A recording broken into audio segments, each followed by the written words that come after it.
भाइयों एवं बहनों, जय श्री गुरुदत्त। आप सबका शाश्वत ज्ञान गिरनार से चैनल में स्वागत और अभिनंदन है। भाइयों बहनों, परमहंस योगानंद जी का जन्म 5 फरवरी 1893 को गोरखपुर उत्तर प्रदेश में हुआ। वह एक आध्यात्मिक गुरु, योगी और संत थे। उन्होंने अपने अनुयायियों को क्रिया योग उपदेश दिए तथा सभी जगह पूरे विश्व में उसका प्रचार प्रसार किया। उनका वास्तविक नाम मुकुंदलाल घोष था। इनके पिता का नाम भगवती चरण घोष था। वह बंगाल नागपुर रेलवे बीएनआर में उपाध्यक्ष के समकक्ष पद पर कार्यरत थे। योगानंद के माता पिता के 8 बच्चे थे, 4 भाई 4 बहन। योगानंद भाइयों में दूसरे तथा सभी में चौथे स्थान में थे। उनके माता पिता बंगाली क्षेत्रीय थे, दोनों ही संत प्रकृति के थे। उनका परिवार इनके बाल्यकाल के दौरान अनेक शहरों में रहे। गोरखपुर में इनके जीवन के पहले 8 वर्ष व्यतीत हुए। ईश्वर को जानने और खोजने की लालसा योगानंद जी के बचपन से ही थी। ईश्वर में श्रद्धा कोई भी चमत्कार कर सकती है। केवल एक को छोड़कर अध्यापन के बिना परीक्षा में उत्तीर्ण होना। परमहंस योगानंद जी दक्षिणेश्वर के काली मंदिर अपने गुरु के साथ गए थे। वहाँ काली माँ और शिव जी की मूर्ति अति कौशल से निर्मित चांदी के चमत्कार सहस्त्रदल कमल पर विराजमान है। उन्होंने वहाँ ईश्वर के मातृत्व पक्ष या ऐश्वर्या करुणा के माधुर्य को जाना। उन्हें यह पृथ्वी पर स्वर्ग के साक्षात देवताओं के प्रतिरूप लगा। भाइयों बहनों, आगे की वीडियो शुरू करने से पहले हम आप सब भाई बहनों से अनुरोध करूंगा कि चैनल को सब्सक्राइब एवं वीडियो को लाइक तथा शेयर जरूर करें एवं अपने विचार हमें कमेंट्स बॉक्स में जरूर दें। साकार सगुण ईश्वर और निराकार निर्गुण ब्रह्म के मतों का संयोग प्राचीन उपलब्धि है, जिसका प्रतिपादन वेदों और भागवत गीता में किया गया है। परस्पर विरोधी विचारों का यह मिलाप हृदय और बुद्धि दोनों को ही संतुष्ट करता है।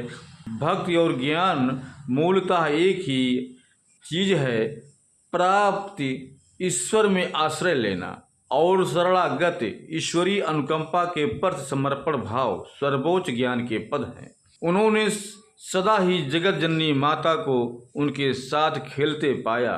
संतों की विनम्रता इस बात से उपजती है कि वह ईश्वर पर निर्भर है, जो एकमात्र विधाता है। ईश्वर का स्वरूप ही आनंद है। आनंद उन सब चीज़ों में सर्वप्रथम और सर्वोपर है जिनके लिए आत्मा और इच्छा शक्ति तड़पती है। हिमालय पर जाने के लिए उन्होंने अपने सहपाठी अमर की सहायता ली। उन्होंने उनसे कहा कि तुम कोई भी छोटा मोटा बहाना बनाकर अपनी कक्षा से बाहर निकल आना और एक घोड़ी गाड़ी किराए पर ले लो और हमारी गली में ऐसी जगह आकर ठहरना जहां तुम्हें घर का कोई सदस्य ना देखे। उन्होंने हिमालय जाने के लिए अगला दिन तय किया। अनंतदा उनके भाई उन पर कड़ी नज़र रखते थे, क्योंकि उन्हें संदेह था कि योगी के मन में भाग जाने की, संत बनने की प्रबल इच्छा है। योगी को आशा थी कि हिमालय में वे गुरु उन्हें मिल जाएंगे जिनका चेहरा उन्हें अंतर्मन के दिव्य दर्शनों में दिखाई देता था। वह दोनों घोड़ा गाड़ी में बैठकर बाजार की ओर गए। वहाँ से यूरोपियन पोशाक पहनकर निकले ताकि लोग उन्हें पहचान ना सके। फिर स्टेशन से ट्रेन के टिकट लेकर वह निकल पड़े। उन्हें 10 वर्ष तक लाहिड़ी महाशय के पास रहने का सौभाग्य प्राप्त हुआ। बनारस में उनका घर योगी का रात्रिकालीन तीर्थ स्थान था। लाहिड़ी महाशय ने जो भी चमत्कार किए, उन सब में एक बात स्पष्ट थी कि उन्होंने अहम तत्व को कभी भी स्वयं के कारण तत्व या कर्ता नहीं मानने दिया। सर्वोच्च रोग निवारक शक्ति अर्थात ईश्वर के प्रति पूर्ण आत्मसमर्पण के कारण गुरुदेव उस शक्ति को अपने में से मुक्त रूप से प्रभावित होना सुलभ बना देते थे। श्री युक्तेश्वर जी ने योगानंद जी से कहा कि अब तुम यात्रा करने योग स्वस्थ हो गए हो, अब हम कश्मीर चलेंगे। उसी दिन शाम को 6 लोग का उनका दल उत्तर की ओर जाने के लिए गाड़ी पर सवार हो गया।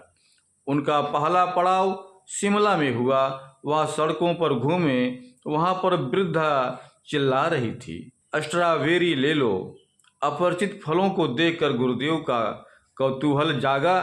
उन्होंने टोकरी भर कर फल खरीद लिया और पास ही खड़े कन्हई और योगी दोनों को दिए। योगी ने फल खाकर देखा परंतु थूक दिया। कहा कि गुरुदेव जी, ये कितना खट्टा है, मुझे स्ट्रॉबेरी अच्छी नहीं लगी। तब गुरुदेव जी ने कहा, अमेरिका में तुम्हें यह अच्छी लगेगी। वहाँ एक रात्रि भोजन में जिसके घर तुम खाना खा रहे होंगे, उस घर की गृहिणी तुम्हें मलाई और शक्कर के साथ स्ट्रॉबेरी देगी। जब वह कांटे से कुचलकर स्ट्रॉबेरी तुम्हें देगी, तब कहोगे कितना स्वादिष्ट है। तब तुम्हें शिमला में आज का दिन याद आएगा। गुरुजी की भविष्यवाणी योगी के दिमाग से निकल गई थी, परंतु जब अमेरिका जाने पर उन्हें याद आ गई। जब वे अमेरिका गए तब उन्हें श्रीमती LCT के घर में एक रात्रि भोजन पर निमंत्रण दिया गया। वहाँ वही सब कुछ हुआ जो गुरुदेव जी ने उनसे कहा था। ईश्वर प्राप्त योगी अपने भौतिक शरीर का आकस्मिक रूप से त्याग नहीं करते। उनको पृथ्वी से अपने महाप्रयाण के समय का पूर्ण ज्ञान होता है। उन्होंने अपने मृत्यु की भावी सूचना संकेतों में अपने अनुयायियों को दे दी थी। उन्हें अपनी मृत्यु का पूर्व ज्ञान हो गया था। 7 मार्च 1952 को जो अमेरिका में योगानंद जी का भाषण था, जिससे योगानंद जी ने अपने देश भारत की महिमा तथा यहाँ की सुख सुविधा का बखान किया, और वहीं योगानंद जी आसमान में देखते हुए गिर गए। परमहंस योगानंद जी ने अपने देश भारत की महिमा तथा यहाँ की सुख सुविधा का बखान वहाँ कर रहे थे। उसी वक्त वो बोलते हुए जमीन पर गिर गए। परमहंस योगानंद परम शांतिपूर्ण चिर निद्रा में सो गए और वह समाधि में विलीन हो गए। उनका पार्थिव शरीर आज भी forest lawn memorial park Los Angeles में अस्थायी रूप से रखा हुआ है। एक धर्म आध्यात्मिक संकल्प ईश्वर के लिए समर्पित संपूर्ण जीवन पूर्व और पश्चिम के बीच एक सजीव सेतु।